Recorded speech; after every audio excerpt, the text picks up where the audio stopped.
아멘. 여러분, 오늘 우리 이 대면 예배에 또 잘 오셨습니다. 그리고 또 댁에서 어쩔 수 없이 또 다른 주에 이렇게 여행을 갔다 오시거나 또 한국에 가는 문제 때문에 예배에 참석지 못하는 또 그런 분도 또 집에 계시더라고요. 우리 멀리서 이렇게 보시면서 오늘 이렇게 한번 잘 오셨습니다. 한번 우리 반갑습니다. 예, 한번 우리 한번 이렇게 한번 잘 오셨습니다. 반갑습니다. 한번 인사 한번 해주시길 바랍니다. 예, 여러분, 이 팬데믹이 우리 예상대로 좀 빨리 끝나지 않고 계속 길어지는 것이 우리의 마음을 많이 어둡게 합니다. 그리고 경제적으로나 여러 가지 이제 부분에서 이제 이렇게 저희들을 다시 이렇게 공격할 것을 생각하니까 더 마음이 어둡긴 합니다. 그렇지만 우리는 세상 사람들과 같지 않고 또 하나님을 믿는 사람들이고 또 주 예수 그리스도의 제자하고 성도이기 때문에 이 어려움들을 또 좀 고통스럽지만 지혜롭고 또 슬기롭게 또 믿음을 가지고 잘 이겨나가는 저희들이 되었으면 참 좋겠습니다. 제가 어제 코를 좀 많이 골았나 봐요. 제가 여러분 진짜 코를 안 곤다고 평생 생각을 했었거든요. 이를 갈지 않고 코를 평생에 안 곤다고 생각을 했는데 어제 아내가 얘기하는데 진짜 코를 많이 골았대요. 코를 저희가 이제 같이 자기 때문에 한 방에 이제 같이 자는데 제가 코를 이렇게 심하게 골면 식구들이 다 잠을 못 잘 정도로 제가 그렇게 코를 많이 골았다고 합니다. 그래서 그런지 오늘 좀 목과 이게 좀 코가 좀 제가 좀 맹맹합니다, 여러분. 여러분 좀 감안해 주시고 좀 불쌍하게 여겨 주시고 긍휼히 여겨 주세요. 여러분들도 그렇게 생각할 수 있습니다. 자기는 코를 전혀 제가 우리 아내가 그거를 녹화를 해서 보여주기 전까지는 제가 진짜 안 믿었어요. 화를 냈어요. 나 코 안 곤다고 진짜 정색하면서 내가 코 안 곤다 했거든. 근데 그걸 찍어가지고 제가 보여주고는 제가 이제 수긍했습니다. 수긍을 이제 좀 잘못했다고 이제 조심하겠다고 이렇게 얘기를 합니다. 여러분 그 계시록을 떠올리면 워낙 이단들이 이걸 많이 이렇게 인용하면서 뭐 14만 4천도 그렇고 또 그리고 뭐 666도 그렇고 여러분 또 뭐 천년 왕국, 왕국회관 이런 말 우리가 엄청 많이 듣잖아요. 그래서 오늘 이 천년 왕국이 우리들에게 있어 가지고 좀 자주 또 이렇게 좀 떠올리는 그런 단어 중에 하나예요. 그런데 실제적으로 여러분 이 그 천년 왕국이라고 하는 이 단어 자체는 성경에 없습니다. 오늘 여러분 그 4절과 6절에 그리스도와 함께 그리스도와 더불어 1000년 동안 왕 노릇하리라 통치하리라 이런 말에서 이런 의미를 그냥 왕국을 통치한다는 의미로 그 의미를 따온 것이지 천년 왕국이 계시록에 있다 이렇게 여러분 그건 아니에요. 그 말 단어 자체는 사실은 없습니다. 그렇게 번역해서 그렇게 알고 많은 학자들이 사용을 하게 되는 거죠. 여러분 그런데요 이 천년 이 왕국 그리스도와 함께 왕노릇하는 여러분 이 부분을 어떤 취지를 가지고 이제 따르느냐에 따라서 이 종말론이 많이 나누어지게 됩니다. 뭐 예를 들어서 뭐 후천년설이라든지 아니면 여러분 많이 들어봤을 거예요. 뭐 전천년설이라든지 아니면 뭐 무천년설이라고 하는 이런 학파나 주장에 따라서 계시록을 바라보는 각도가 완전히 틀리는데요. 서로 밥도 안 먹고 막 엄청나게 싸워요. 그리고 여러분 심지어 제가 신학교를 다닐 때 예를 들어서 그 교수님의 그 이론대로 답을 안 쓰면 졸업을 안 시켜줍니다. 점수를 안 줍니다. 교수님이 예를 들어서 이렇게 이 학파를 주장하는데 학생이 그 강의를 듣고 그대로 안 쓰고 다른 거 쓰면 바로 낙제입니다. 근데 제가 여러분들에게 말씀드리고 싶은 건 뭐냐면 성경에도 나와 있지 않는 이런 용어를 우리가 거기에 막 목숨 걸 필요 없어요. 그게 사실은 중요한 게 아니기 때문입니다. 여러분 그 천년 왕국에 대한 이런 학설들이 나누어지는 가장 큰 중심은 예수님의 재림이거든요. 예수님의 재림을 우리 다 기다리잖아요. 성도로서. 그러면 된 겁니다.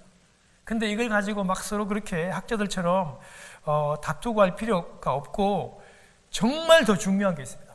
오늘 이 계시록 20장에서 천년 왕국보다 훨씬 더 중요한 게 하나 있는데 그게 뭐냐면 천년 왕국 자체보다는 우리 모든 사람들이 다 부활합니다.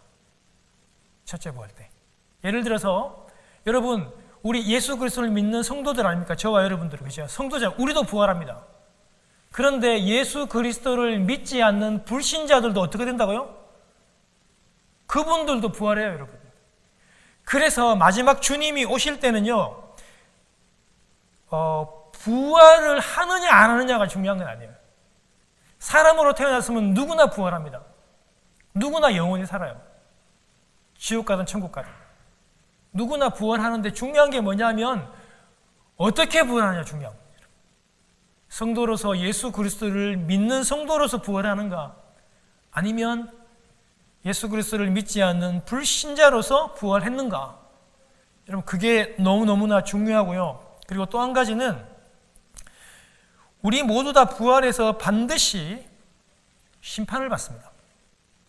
오늘 제가 여러분들에게 말씀드리고 싶은 이 흰 보좌, 흰 백자를 써가지고 백보자라고 여러분 많이 들어봤을 거예요. 여러분, 이 흰 보좌가 바로 마지막 심판입니다. 이 심판 뒤에는 이제 더 이상 물릴 게 없어요. 아무리 후회해도 아무 소용 없습니다. 그래서 이 흰 심판, 이 백보좌에서 우리는 오늘 본문에 나와 있는 것처럼 반드시 생명책에 우리의 이름이 기록되어 있어야 됩니다. 여러분, 거기에 책이요, 한 권이 생명책만 나오는 게 아니죠, 여러분. 이름이 밝혀지지 않는 여러 책들이 나옵니다. 그 책에 무엇이 기록되어 있냐면 여러분들이 행했던 모든 행위들을 다 기록해 놨습니다. 진짜 무서운 말이에요. 때로는 부부끼리 감춰야 될 말과 행동이 있는 거예요. 때로는 어머니 아버지에게도 얘기 못할, 자식들에게도 얘기 못할 그런 비밀스러운 어떤 행동들도 다 기록되어 있습니다. 일단은 다 기록됩니다, 여러분. 다 기록되어 있습니다. 그런데 정말 중요한 것은 생명책에 이름이 기록된 사람들을 우리 하나님께서 그거를 잊어주신다고, 기억하지 않겠다라고 그렇게 우리 주님이 말씀하시는 겁니다. 그래서 우리는 반드시 그 생명책, 그 풀네임은 어린 양의 생명책입니다. 그 생명책에 우리의 이름이 다 기록이 되어야 하는 것입니다. 오늘 여러분, 우리 요한 사도께서 1절과 3절에 보면요, 요한이 보는 장면이 뭐냐면 천사가 그 무저갱 있죠? 그 사탄과 짐승들을 가두어 두었던 그 바닥이 없는 그 무저갱의 그 열쇠와 큰 사슬을 그의 손에 가지고 하늘로서부터 내려와요. 여러분, 제가 말씀을 드렸잖아요. 무저갱의 열쇠는 하나님이 가지고 있어요. 사단이 아무리 여러분 강력한 힘을 보이는 것 같아도 하나님이 다 통제하고 있습니다. 그런데 사단이, 그 천사가 그 열쇠와 큰 그 사슬을 가지고 와서 용입니다. 옛 뱀이라기도 하고 마귀라고도 하기도 하고 사탄이라고 하는 용을 잡아요. 용을 잡아서 1000년 동안 결박하고 다시 무저갱에 던져놓고 잠그고 그 위를 딱 임봉을 그렇게 하고 1000년 동안, 1000년이 차도록 이 온 만국을 미혹하지 못하도록 그렇게 만들었다고 하는 장면들을 요한이 봅니다. 그런데 그 마지막 때는 이 사탄이 잠시 그렇게 노임을 받는다, 그 장면을 요한이 보게 된 것입니다. 여러분, 이 장면은요, 우리가 살펴보았던 계시록 12장 7절과 9절에 그 천상에 일어났던 전쟁과 아주 관련이 깊습니다. 여러분, 하늘에 어떤 전쟁이 있었습니까? 그 미가엘과 그의 사자들과 그 사탄이죠, 그렇죠? 그 사탄과 그 사탄을 따르는 그 무리들이 영적인 전쟁이 일어났고 누가 이겼습니까? 당연히 우리 그 천사들이 이기게 되고 그 용과 그 짐승들이 땅으로 어떻게 됩니까? 쫓겨나잖아요, 그렇죠? 그 용, 그 큰 용이 쫓겨납니다, 이 땅으로. 근데 여러분, 그 계시록 12장 7절 9절에 보면 옛뱀, 마귀, 사탄이라고 분명히 기록이 되어 있습니다. 그래서 그 사건과 아주 연관이 깊고요. 여러분, 또 이 장면은요, 예수 그리스도께서 십자가에 여러분 못 박히시고 예수 그리스도께서 부활하셨을 때 창세기 여러분 3장 그 15장에 그 여인의 후손이 와서 그 사단의 머리를 완전히 박살을 내고, 그리고 그 사단의 모든 권세를 이렇게 짓눌러 버리는 또 이 사건과도 굉장히 아주 연관이 깊습니다. 여러분, 예수 그리스도께서 초림하시고 십자가에 죽으시고 우리의 모든 죄를 지시고 부활하신 이 사건은요, 그 사건에만 그치는 게 아니라 하늘에 있는 이 영계에도 큰 영향을 미치게 되고 사단의 모든 권세가 쫓겨나고 결박되는 그런 놀라운 일들이 그 가운데 생기게 되었습니다. 사단의 권세는 완전히 박살이 나고 완전히 묶이게 되는데, 이렇게 1000년 동안 쇠사슬에 묶이게 되고 잡히게 되고 완전히 임봉이 돼요. 무적행에 던져져서. 그런데 아직까지는 그가 마지막 때에 잠시 풀리는 그 정도의 역할들을 조금 감당할 수 있는, 완전한 주 전투력은 상실했지만 조금은 그가 운신의 폭들은 움직이면서 교회를 속이고 계속해서 교회는 미혹하고 있는 그런 상황입니다. 여러분, 그런데 4절 한번 보세요. 오늘 4절에 보면 보좌에 앉은 자들이 나옵니다. 보좌에 앉은 자들이 심판하는 큰 권세를 받게 되는데요. 근데 보좌에 앉은 이 사람들이 누구냐면 예수 그리스도를 증언했던 사람들입니다. 그리고 하나님의 말씀 때문에 목 베어서 순교당했던 사람들, 바로 저와 여러분들입니다. 성도들입니다. 그런데 여러분, 이 보좌에 앉은 사람들은요, 순교자들인데 짐승에게 절하거나 손과 이마에 표를 받지 않았던 저와 여러분들 같은 성도들이 그 보좌에 앉았는데요. 여러분, 이 성도들이 살아나서 그리스도와 함께 더불어 1000년 동안 왕노릇한다, 그렇게 기록이 되어 있습니다. 그러나 그 죽은 자들은 1000년이 끝날 때까지 살아나지 못합니다.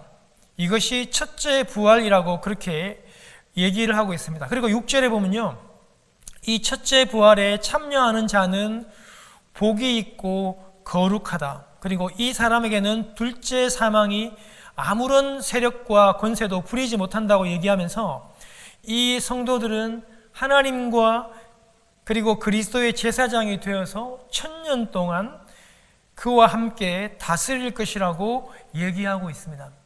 여러분, 주님이 재림하시기 전에 여러분, 이 꼭 그 실제적인 숫자, 999년 다음에 1000년, 그렇게 믿는 사람들도 있습니다. 그런 분들을 후천년주의자들이라든지 전천년주의자들이라고 얘기하는데, 이 1000년은 아주 그냥 우리 사람들이 경험하지 못하는 그냥 상징의 수, 계시록의 모든 숫자는 거의 다가 상징입니다. 그래서 3년 반도 그렇고 666도 그렇고 계시록에 나와 있는 숫자는 거의 이렇게 상징의 숫자이기 때문에 아주 오랜 기간이라고, 어떤 기간, 예수 그리스도께서 오셔가지고 십자가에서 죽으시고 부활하신 요 때부터 예수님이 다시 오셔서 재림하시는 그 모든 이 긴 기간 동안을 우리가 보통 그 1000년이다, 그렇게 보고요. 여러분, 한번 잘 생각해 보십시오. 우리가 사실은요, 예수 그리스도를 믿고 마음으로 믿고 또 입으로 시인하면서 하나님의 자녀가 다 됐잖아요. 왕이신 하나님의 자녀가 되면서 우리가 사실은 다 왕의 그 권세로 사실은 지금 다스리며 살아갑니다. 이 하나님의 나라를 계속 지금 이루어 가는데, 문제는 뭐냐면, 그럼 우리는 왜 그러면 그런 권세를 못 누리는 것처럼 느껴지는가? 그것은 여러분, 분명히 우리는 하나님의 자녀가 되었고 하나님께서 우리에게, 주님께서 성천하시면서 우리에게 성령을 주셨거든요. 성령의 충만함들을 주셨고 사단을 제어할 수 있는 놀라운 권세를 다 줬어요. 그런데 정작 중요한 것은 우리는 내 안에 계시는 이 예수 그리스도를 누리지를 않고 누리지를 못해요. 내 안에 분명히 성령님이 계시는데 우리가 그런 활동들을 하기를 주저해요. 여러분, 우리가 지난 일주일, 한 달, 6개월, 1년 동안 한번 곰곰이 한번 생각해 보십시오. 분명히 우리는 성령 충만한 삶을 살 수 있도록 또 해주셨고, 성령님이 내 안에 살 수 있도록 또 해주셨고, 예수 그리스도가 나와 함께 함에도 불구하고 우리는 전혀 그런 활동들을 못할 때가 많아요. 주일날 예배 드리는 이 한 시간이 우리 신앙생활의 전부일 때가 대단히 많다고요. 개인적인 시간을 내서 하나님 앞에 예배한다든지 찬양한다든지 이런 시간들이, 사실은 이런 성령의 충만한 시간들이 자꾸 굉장히 없었을 때가 많아요. 예수 그리스도를 누릴 수 있는데 누리지 못하는 우리 영혼들이 많다는 거예요. 마치 여러분, 우리 동화 속에 나오는 그 미운 그 오리 새끼처럼 분명히 자기는 못생겼다고 놀림받고 천덕꾸러기라고 많은 사람들에게 이렇게 왕따를 당하지만 사실은 그는 그 여러분 미운 오리는 오리가 아니라 백조잖아요. 그거를 느끼고 그걸 누려야 되는데 그거를 누리는 그날까지 계속해서 그런 어려움과 그런 절망과 낭망들이 계속 된다라고 하는 사실입니다. 사랑하는 성도 여러분, 우리는 그 천년의 그 왕국을 초림부터 시작해서 예수님이 다시 오는 그 재림의 그날까지 우리는 충분히 그 하나님의 자녀로서 그리스도와 함께 그 나라와 왕국을 누릴 수 있는 존재들입니다. 그래서 우리는 깨어나야 되고 오늘도 이 설교를 듣는 이후부터 아니면 지금 이 순간부터 우리는 계속 찬양함으로 또 기도함으로 예수 그리스도를 날마다 매 순간 누릴 수 있는 저희들이 될 수 있기를 바랍니다. 그것이 바로 천년 왕국을 그 긴 기간을 누릴 수 있는 자라는 것을 여러분 꼭 기억하시기를 바랍니다. 사랑하는 여러분, 시간이 없죠. 우리 아침 일찍 일어나서 새벽부터 시작해서 우리가 일하러 갈 수밖에 없다면 우리는 뭐 시간이나 상황들이 허락되지 않는 경우가 대단히 많아요. 여러분, 그럴 때는 차 안에서 기도하시면 됩니다. 운전하면서 바울이 말씀하신 것처럼 무시로, 그냥 시간이 없을 때는 그렇게 무시로 하나님과 교제하고 하나님과 얘기하시면 되는 겁니다. 우리의 마음의 중심이 어떤가가 대단히 중요해요. 그리고 여러분 또 이제 그 요한이 어떤 장면을 보냐면 7절과 10절에 보면요, 이제 그 천년의 그 시간, 그 긴 기간이 이제 지나고 잠시 동안 사탄이 옥에서 그 무저갱에서 놓이고 그 사방의 그 백성들, 그 왕들을 미혹해서 오늘 본문 표현에는 곡과 마곡, 아마 여러분 이것도 많이 들어봤을 거예요. 곡과 마곡을 미혹하여 예수 그리스도와 예수 그리스도를 믿는 이 교회들을 대적해서 싸움을, 전쟁을 벌이려고 하는데요, 그 숫자가 얼마나 많은지 바다의 모래처럼 지면에 널려 있어가지고 성도들의 그 진, 여러분 그 민수기에 나와 있는 그 이스라엘 백성들이 행군했던 그 진을 얘기합니다. 하나님이 계시는 곳이죠. 그리고 사랑하는 성, 예루살렘 성을 그렇게 포위해서 전쟁을 하려고 하는 것이 바로 그 유명한 곡과 마곡의 전쟁인데요. 여러분, 이 계시록은 구약과 아주 연관이 많아요. 이 곡과 마곡의 전쟁은 계시록 38장과 39장에 나와 있는 그 배경에서 등장했고요. 북방의 그 특별한 나라가 이스라엘을 치러 올라오게 되는 그 내용에서 여러분 이렇게 따온 그런 내용입니다. 그런데 사실은 그 마곡의 땅에 있는 곡이라고 하는 그 왕이라고 하는 말이에요. 그런데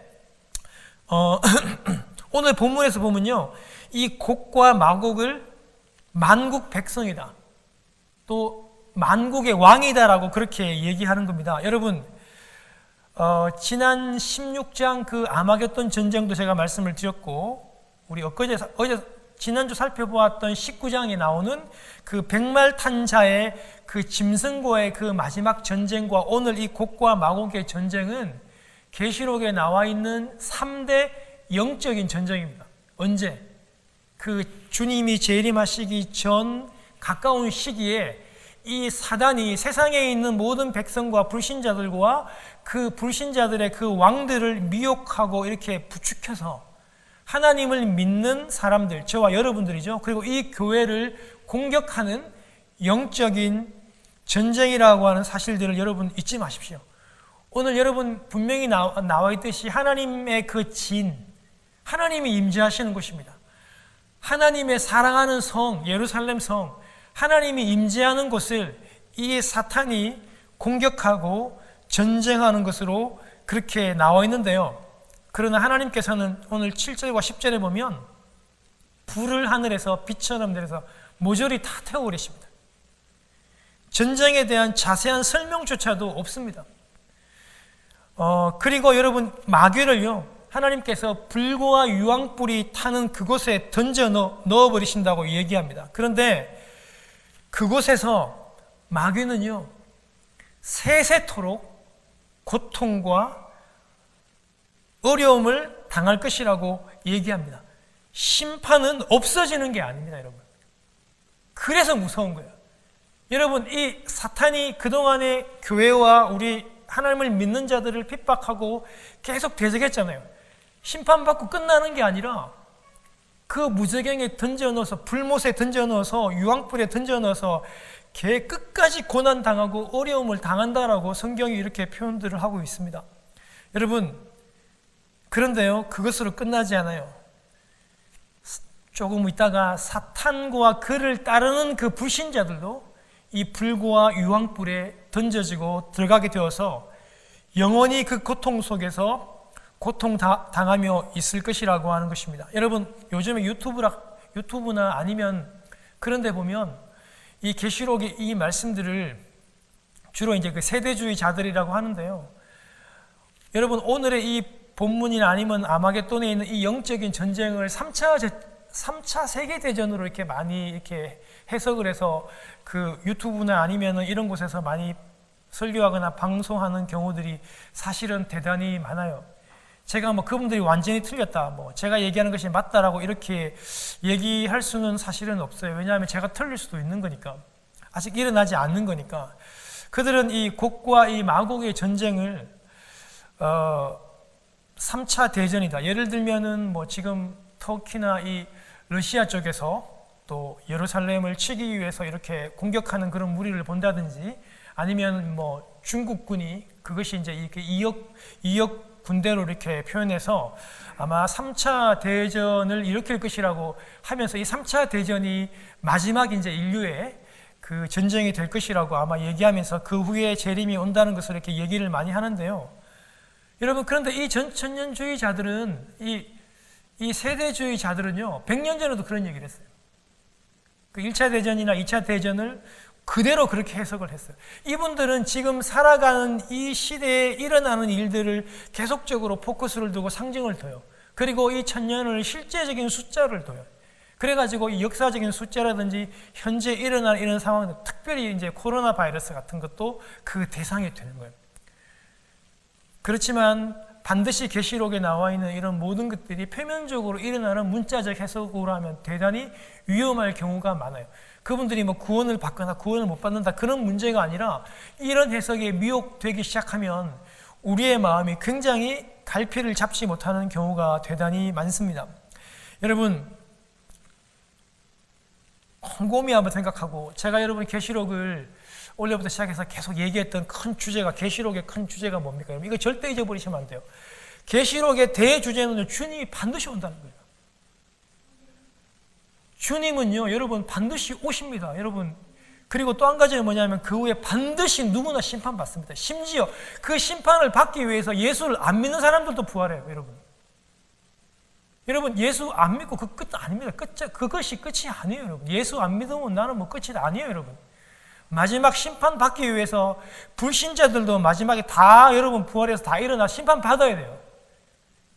그 심판으로부터는 그 누구도 예외가 없어요. 여러분, 진짜 무서워요. 오늘 여러분 본문 보세요. 여러분들이 했던 그 모든 못된 짓 있잖아요. 다 기록되어 있어요. 아니, 여러분, 그거 안 없어집니다, 여러분. 지금 다 기록되어 있습니다. 하나님이 내가 그거 기억하지 않겠다, 그 얘기해 주시는 것이, 우리들이 저질렀던 잘못된 것이 책에 다 기록되어 있다 그러잖아요. 오늘 앞에 보면 CCTV로 다 녹화되어 있는 거예요, 여러분. 그러니까 우리가 얼마나 우리의 이 삶이, 우리의 행동이 조심해야 되는 게 우리가 알 수 있다는 거죠. 여러분, 인생은 한번 다 죽습니다, 여러분. 누구나 여러분, 우리 1차적인 죽음은 우리에게 다 찾아옵니다. 첫째 사망이잖아요. 그런데 명심해야 될 것은 뭐냐면 그 첫째 사망으로 끝이 아니라는 것입니다. 모든 인생은 죽지만 누구나 다 심판대 앞에 서야 하고 그 심판하기 위해서 다 일어나야 합니다. 여러분, 성도나 불신자나 마지막 재림 때 우리는 심판대 앞에 다 일어설 것입니다. 다 부활할 것입니다. 그런데 어떤 모습으로 부활하는가? 내가 예수 그리스도를 믿었고 믿은 자고 내가 성도로서 부활할 것인지, 아니면 짐승과 사탄을 따라다니며 불신자의 모습으로 부활할 것인지, 그것이 중요하다고 제가 앞에서 말씀을 드렸습니다. 오늘 12절에 보면 죽은 자들이 큰 자나 작은 자, 여기 관용어구예요. 모든 사람들이 큰 자나 작은 자나 그 보좌 앞에 다 서 있다. 여러분, 그 주님의 그 보좌 앞에, 그 흰 보좌 앞에 다 서게 돼 있어요. 이게 제 말이 아니잖아요. 오늘 여러분 하나님의 말씀이잖아요. 큰 자나 작은 자나 다 그 앞에 섭니다. 그리고 여러분 그 흰 보좌, 그 백보좌에 대한 설명들이 나와 있고 요한이 그것을 보게 되는 것입니다. 여러분, 크고 흰색이래요. 여러분, 이 흰색에 대한 약간의 상징이 있는 거예요. 그냥 흰색이다, 흰색의 보좌다. 그러면 우리에게 아무런 의미가 없잖아요. 그렇죠? 이런 크고 흰색이다라고 하는 뜻이 있는 거예요. 여러분, 계시록의 희다라는 것은 일단은 굉장히 승리 같은 걸 상징해요. 그리고 희다는 것은 뭐냐면 아무 것에도 섞이지 않았다는 말이에요. 순수하다는 말이고 순전하다는 말이고 거룩하다는 말이고 순결하다는 게 그 흰색의 의미입니다. 그 큰 흰색 보좌입니다. 최후의 보좌죠. 그래서 흰색은 누구에게로부터 영향을 받지 않는 흰색 보좌입니다.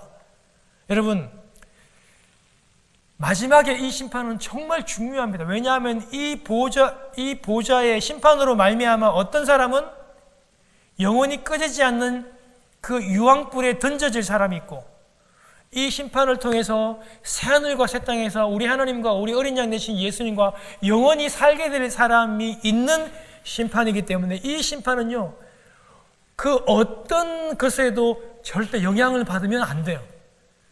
여러분, 그래서 이 흰색이라고 하는 이 순수한 깨끗한 섞이지 않는 그런 의미가 강하다는 겁니다.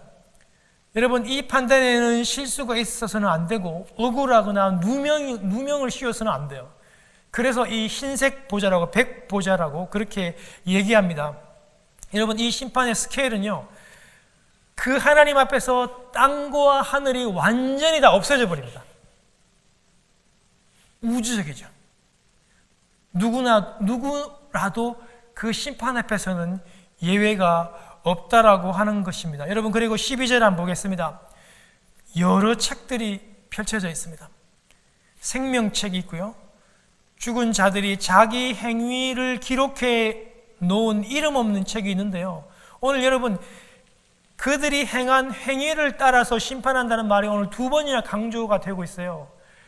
예수 그리스도를 믿지 않는 사람, 생명책에 이름이 없는 사람들은요, 그들이 한 행동, 행위에 따라 심판을 받아요.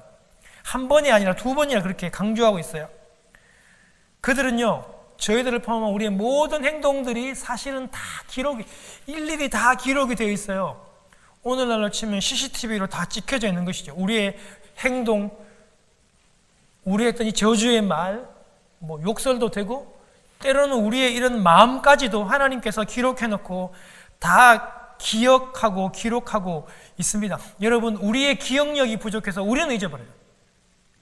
내 기억력이 부족하고 내 기억력이 감퇴돼서 나는 잊어버리지만 나의 행동과 나의 모든 말과 나의 모든 마음가짐은 다 기록이 되어 있다는 사실들을 잊어버리시면 안 돼요. 엄청나게 무서운 말씀이 아닐 수 없습니다.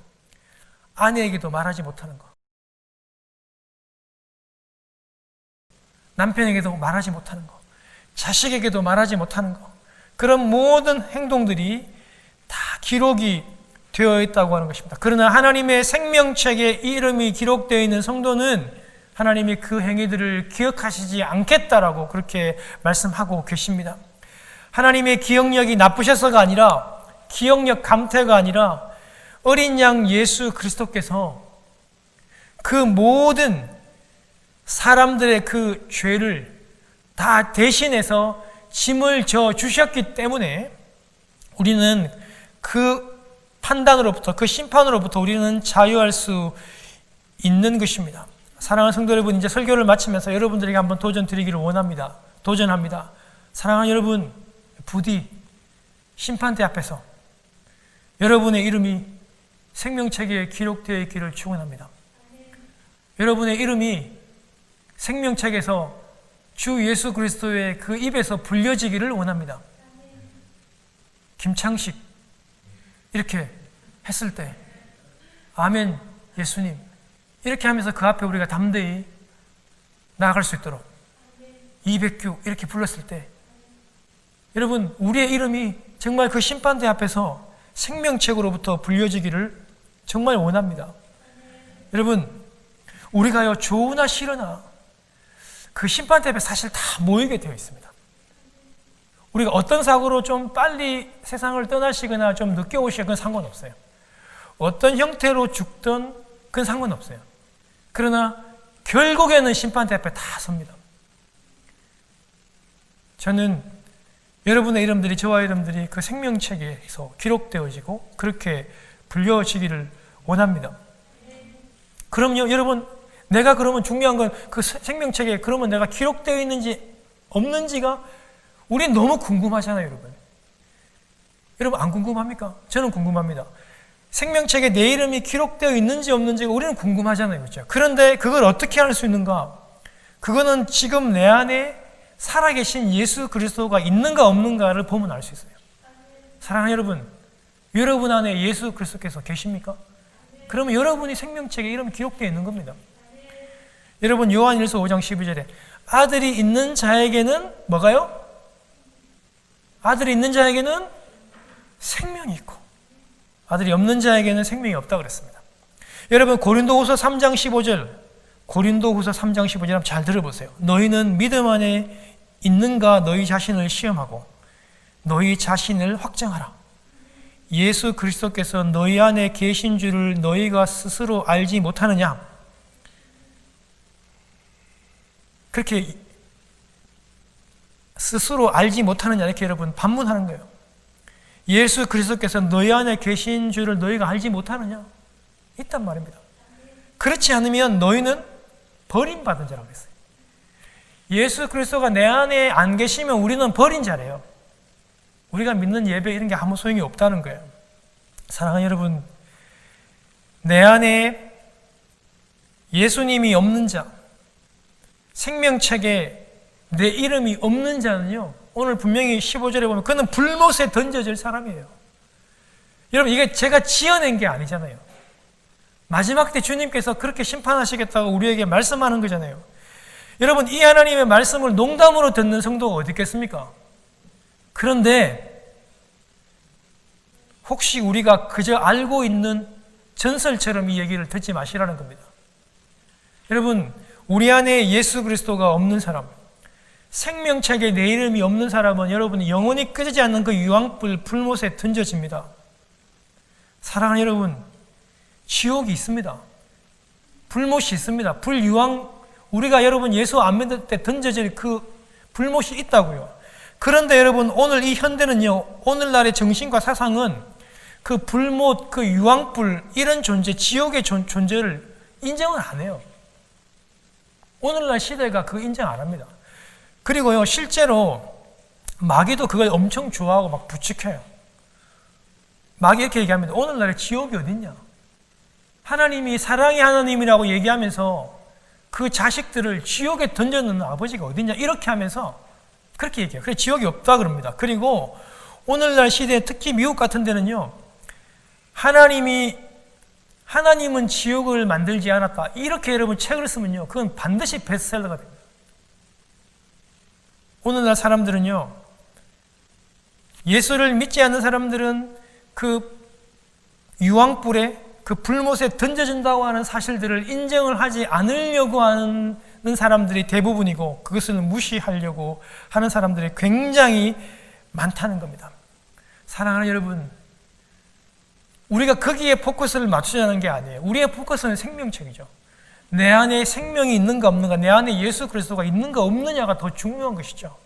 사랑하는 여러분, 내 안에 예수 그리스도의 생명이 있는지를 날마다 확인하시고 꼭 그분과 교제하시고 그분과 동거하시기를 바랍니다. 그 예수님과 함께 살고 함께 죽고 그렇게 사시길 바랍니다. 여러분, 매번 제가 설교 시간 마지막 때 반복하는 얘기죠. 하나님과 동행할 수 있는 기도하는 시간들을 확보하고 5분도 좋고 10분도 좋습니다. 1시간도 좋고 2시간도 좋습니다. 바쁘시면 운전하실 때라도, 바쁘시면 설거지를 하시면서라도 그 시간들을 꼭 확보하십시오. 여러분, 제가 이번 주에 간증을 하나 들었어요. 이분이 그 북한에서 여자 목사님이신데요. 한국에 와서 목사님이 일단 되셨는데요. 탈북을 북한에서 이렇게 3번 하시다가 마지막 때는 잡혀가지고 이제 북한에 있는 이제 보위부에 이렇게 끌려가서 고문당하시고 이제 그 교화하는데 끌려 가셨더라고요. 근데 거기서 많은 사람들이 굶어 죽고 많은 사람들이 거기서 죽는데요. 그런데 이 여자 목사님이 거기서 하나님을 만나더라고요. 근데 제가 그 간증을 듣는데 제가 진짜 눈물도 핑 돌고 또 제가 하나님 앞에 이런 모습으로 살아서 안 되겠다는 생각들을 하게 됐어요. 얼마나 여러분 거기가 새벽 6시부터 시작해가지고 이제 강제 노동을 시작하는데 이분이 하나님을 얼마나 찾고 싶고 얼마나 만나고 기도하고 싶었으면 새벽 5시에 아무도 없는 그 화장실에 가서 1시간 동안을 그 화장실에 그 재래식 화장실에서 옷을 내리고 쭈그리고 앉아가지고 1시간 동안을 거기서 기도를 하고 하나님과 만나고 깊은 기도를 했대요. 그 화장실 냄새를 맡으면서. 그런데 놀라운 거는 자기 혼자 그렇게 하는 게 아니라 어떻게 하나님을 알고 어떻게 예수를 믿었는지 그 시간에 나와서 그 화장실에서 기도하는 많은 분들이 계시더래요. 여러분 혹자는 얘기하더라고요. 지금 무슨 북한이 무슨 지하교회가 있냐 이런 거 아닙니다. 그 간증은 요 최근의 간증입니다. 그들이 그렇게 목숨을 걸고 하나님을 믿고 또 그 안에서 그분들이 또 전도도 하는 그런 간증들이 올라왔는데요. 여러분 우리가 마음만 먹고 힘만 내면 우리는 언제든지 기도할 시간을 확보할 수 있습니다. 우리가 그렇게 주님을 만나고 주님과 동거해야 됩니다. 그리고 우리가 어려운 거 알지만 매일 큐티를 해야 됩니다. 요즘에 여러분 너무나 좋은 시설들이 많아요. 유튜브에 들어가면 대한민국에 나와 있는 모든 큐티 채널이 다 올라와 있습니다. 그 들어가셔가지고 성경도 좀 보시고 큐티를 또 들으셔도 돼요. 그리고 또 한 가지는 우리가 힘들고 어렵지만 이 찬양을 많이 부르시고 많이 감사하면서 여러분 우리 마지막 때 그 주님의 그 심판대 앞에서 우리 하나님으로부터 이런 말을 좀 들었으면 저는 좋겠어요. 야, 너 참 의리 있더라. 야, 너 세상에서 다 나를 버리고 할 때 너 참 의리 있더라. 끝까지 나의 이름을 위해서 너 참고 견디더라. 이제는 내가 지켜줄게. 저는 주님으로부터 그런 얘기를 심판대 앞에 좀 들었으면 좋겠습니다. 너는 참 다른 영혼들을 위해서 참 많이 울더라. 나보다도 더. 내가 그 눈에 눈물을 닦아줄게. 우리가 주님으로부터 그런 말을 들었으면 참 좋겠습니다. 우리 기도하겠습니다.